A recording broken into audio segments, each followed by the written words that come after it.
Hello friends, आज हम इस वीडियो में बच्चों के दांतों के बारे में बात करेंगे कि बच्चों का दूध का दांत सबसे पहले किस एज में आता है, कितने दूध के दांत होते हैं, कौन से दूध के दांत टूटते हैं, कौन से दूध के दांत नहीं टूटते हैं और बच्चों के दूध के दांतों का ट्रीटमेंट करवाना क्यों जरूरी होता है। ठीक है, अगर आप हमारे चैनल पे नए हैं तो आप हमारे चैनल को सब्सक्राइब कर लीजिएगा, बेल आइकन को प्रेस कर लीजिएगा।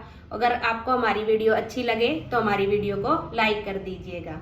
ठीक है, चलो तो वीडियो स्टार्ट करते हैं।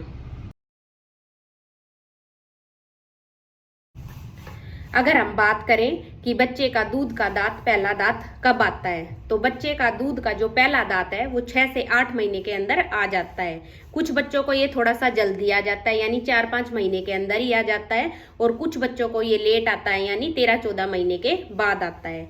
लेकिन जिन बच्चों का 13-14 महीने के अंदर भी दांत दिखाई नहीं दे रहा मुंह के अंदर, तो वे एक बार पेरेंट्स जाके अपने नजदीकी डेंटिस्ट को दिखा ले कि बच्चे का दांत अभी तक क्यों नहीं आया है। तो डेंटिस्ट उसका एक्सरे करके बता देंगे कि बच्चे का दांत कब तक आएगा। अगर 1.5 साल का बच्चा होने के बाद भी मुंह के अंदर कोई दांत नहीं दिखाई दे रहा, तो डॉक्टर क्या है, उस हड्डी में एक हल्का सा चीरा लगा देते हैं, जिससे दांत को निकलने के लिए स्पेस मिल जाता है और वो दांत फिर अपनी जगह पे आ जाता है और धीरे धीरे करके फिर सभी दांत अपनी जगह पे आने शुरू हो जाते हैं। ठीक है, अगर हम बात करें कि जो हमारे दूध के दांत हैं वो कितने होते हैं, तो हमारे जो दूध के दांत हैं वो 20 होते हैं, 10 ऊपर के जबड़े में और 10 नीचे के जबड़े में। ये जो दूध के दांत हैं वो 6 से 8 महीने के अंदर आने शुरू हो जाते हैं और 3 साल तक ये दांत आते हैं। ठीक है, 3 साल तक हमारे मुंह में सारे दूध के दांत आ जाते हैं। ठीक है, और 3 से 5.5 साल की उम्र तक फिर ना तो कोई दांत दूध का नया आता है, ना ही कोई दांत टूटता है। सब 3 से 5.5 साल की उम्र तक जितने भी दांत हैं वो सारे हमारे मुंह के अंदर दूध के दांत हैं। अब इनमें से ना तो कोई दांत टूटेगा और ना ही कोई दांत नया आएगा 5.5 साल की उम्र तक। अब 5.5 साल से 6 साल की उम्र में जो ये 20 दूध के दांत थे हमारे, इनके पीछे एक जाड़ आती है। 5.5 से 6 साल की उम्र में वो जाड़ हमारी पक्की जाड़ होती है। वो जाड़ ना तो दोबारा आती है, ना ही वो जाड़ हमारी टूटती है, यानी कि वो जाड़ हमारी पक्की होती है, वो दूध की जाड़ नहीं होती है जो 5.5 से 6 साल की उम्र में आती है। अब इसके बाद 6 से 7 साल की उम्र में नीचे के दांत टूटते हैं, दूध के दांत, और यहाँ पे हमारे पक्के दांत आ जाते हैं। फिर इसके बाद हमारे ऊपर के दांत टूटते हैं और यहाँ पे हमारे पक्के दांत आ जाते हैं। ऐसे धीरे धीरे करके दांतों का, दूध के दांतों का टूटने का टाइम होता है, वो अपने टाइम के अनुसार टूटते हैं और उनकी जगह पे हमारे पक्के दांत आने शुरू हो जाते हैं। और ये प्रोसेस हमारी 12 साल तक चलती है, मतलब कि 12 साल तक हमारे दूध के दांत टूटते हैं और पक्के दांत आ जाते हैं। 12 साल की उम्र में हमारे मुंह के अंदर सारे पक्के दांत आ जाते हैं। ठीक है, इसके बाद बस एक हमारी अक्कल जाड़ बचती है जो हमारी 17 साल के बाद आती है, वो हमारी कभी भी आ सकती है। अगर आपके बच्चे का दूध का दांत गिरा नहीं और उससे पहले ही पक्का दांत आ गया, यानी कि दूध के दांत के पीछे आपके बच्चे का पक्का दांत आ गया, तो आपको क्या करना है, अपने डॉक्टर के पास जाना है और जो जो दूध का दांत है उसको निकलवा देना है।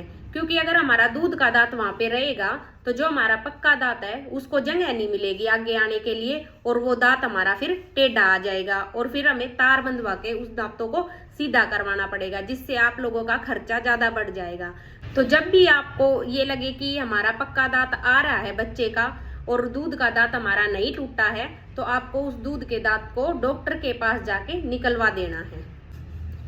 अगर दूध के दांत को टूटे हुए काफी टाइम हो गया है और उसकी जगह पे आपका बच्चे का पक्का दांत नहीं आ रहा, तो एक बार फिर से आप अपने डॉक्टर को जाके दिखा लें। वो डॉक्टर एक्सरे करेगा और वहां पे देखेगा कि दांत जो है उसके नीचे पक्का दांत कहाँ पे है, कितना नीचे है, और अगर है भी या नहीं है, दांत आएगा या नहीं, वो एक्सरे देख के आपका डॉक्टर आपको सब कुछ बता देगा। अगर फिर भी दांत नहीं आ रहा है और दांत नीचे हड्डी में फंसा हुआ है, तो डॉक्टर हल्का सा वहां पे चीरा लगाएगा, जिससे दांत को जगह मिलेगी ऊपर आने के लिए और वो अपनी जगह पे आ जाएगा। ठीक है, तो अगर दांत लेट हो रखा है ज्यादा निकलवाने के लिए, तो आपको एक एक्सरे करवा लेना चाहिए। अगर हम बात करें कि दूध के दांतों का इलाज करवाना जरूरी है, तो दूध के दांतों का इलाज करवाना जरूरी है, क्योंकि दूध के दांतों का अपना एक अलग काम होता है। अगर दूध के दांतों का कोई काम होता ही नहीं तो हमारे मुंह के अंदर दूध के दांत आते ही नहीं, सीधे ही पक्के दांत आ जाते। तो हर दांत का अपना अलग फंक्शन होता है, इसलिए दूध के दांतों का इलाज करवाना जरूरी है। दूध के दांतों में जैसे ही कैविटी लगे तो उसमें फीलिंग करवा दें, नहीं तो कुछ टाइम के बाद उसमें दर्द हो जाएगा। फिर आपको जैसे बड़ों की RCT होती है वैसे बच्चों का इलाज होता है, पल्पोटमी, पल्पेक्टमी, वे सब करवानी पड़ेगी। उसमें आपका खर्चा भी ज्यादा आएगा। ठीक है, अगर आप नहीं करवाते इलाज को तो वो दांत निकलवाना पड़ेगा। निकलवाते हो तो वहां से वो दांत टाइम से पहले निकल गया तो वहां पे हम उसकी हड्डी क्या है मजबूत हो जाएगी, और जो नीचे से पक्का दांत आना है वो अपना लेट हो जाएगा, वो निकलेगा नहीं, या निकलेगा तो उसको रास्ता नहीं पता कहाँ से आना है, तो वो दांत टेढ़ा आएगा। यानी ये दूध के जो दांत है वो जो पक्के दांत आते हैं उनको रास्ता भी बताते हैं आने के लिए। अगर ये टाइम से पहले निकल गए तो जो पक्का दांत आना है वो अपनी जगह पे नहीं आ पाएगा और वो दूसरी जगह पे निकलेगा, टेढ़ा आएगा, फिर तार बंधवाओगे। इसलिए बच्चों के दांतों में आपने देखा होगा कि तार लगे हुए होते हैं मोस्टली। अगर आपके मन में फिर भी कोई सवाल है बच्चे के दांतों को लेके तो आप कमेंट सेक्शन में पूछ सकते हो। धन्यवाद।